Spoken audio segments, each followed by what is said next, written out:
We know the name Dracula. We've heard the tales of a brutal warlord, Vlad III, Prince of Wallachia, whose cruelty bled into legend. But behind the famous male bloodline lies something far more elusive, and possibly more dangerous. What if Vlad's true legacy was not his sons, but his daughters?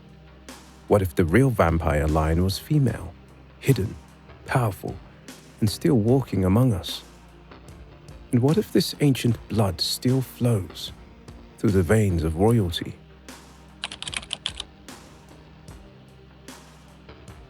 Vlad III's male heirs are well documented in medieval chronicles, but his daughters are another story. Their names, Maria, Alexandra, and Knyzhna, appear in scattered records, often tied to powerful marriages with noble houses in Eastern and Central Europe. Unlike his sons, who lived and died in brutal succession wars, Vlad's daughters often survived, passing their blood through generations quietly, invisibly.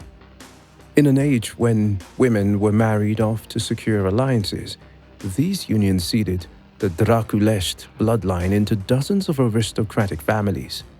Some of these lines lead, on paper, directly into the genealogies of modern monarchs. It is no secret that King Charles III has publicly acknowledged his distant kinship to Vlad the Impaler, traced through Queen Mary of Teck, his great-grandmother. This connection is usually framed as harmless, a quirk of royal ancestry. But dig deeper, and you find that this connection does not come through the male line. It comes through the female branches.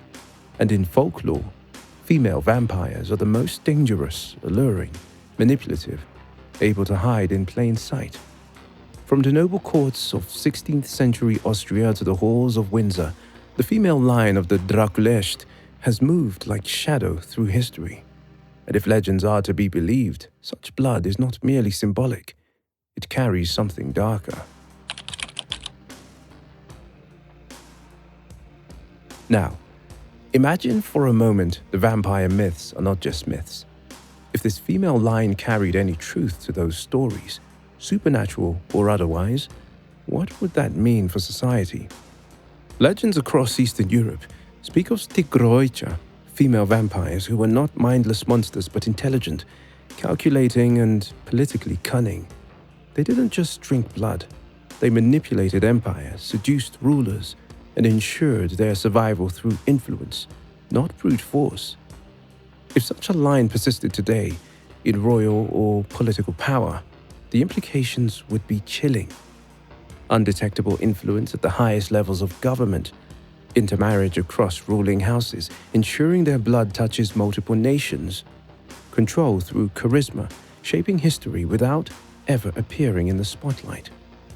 The scary part, this isn't far from what we know human dynasties already do. Only here, legend whispers predatory hunger behind the charm.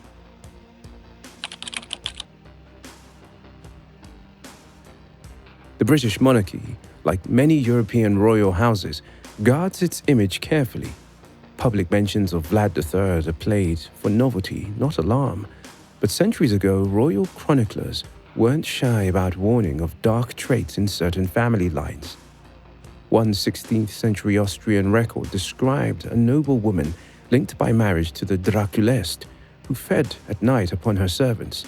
Was it a metaphor, political slander, or an echo of something the church once feared enough to keep quiet? Even now, most official archives will tell you only the safe version, that the vampire is a myth, and the bloodlines is harmless. But with genealogy, power, and myth so tightly entwined, you have to ask, are we sure?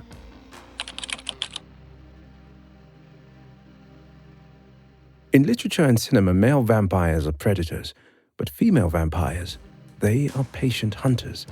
They smile in portraits, they sit beside kings, they shape empires, not by sword, but with a whisper. If the female descendants of Vlad the Impaler do still exist, if they still walk among us, their greatest strength may be that no one is looking for them. You can debate whether vampires are real, but power, especially quiet, inherited power, is very real, and history shows us that sometimes the most dangerous predators don't need fangs. So, the next time you see a photograph of a smiling royal, remember, legends aren't always just legends. The daughters of the dragon may still be here, and they may be far closer than you think. If this unsettling truth makes you question what's hidden in plain sight, like, subscribe, and join us at Ancient Mysteries with Mile High Vibes, because history's darkest secrets are often the ones still breathing.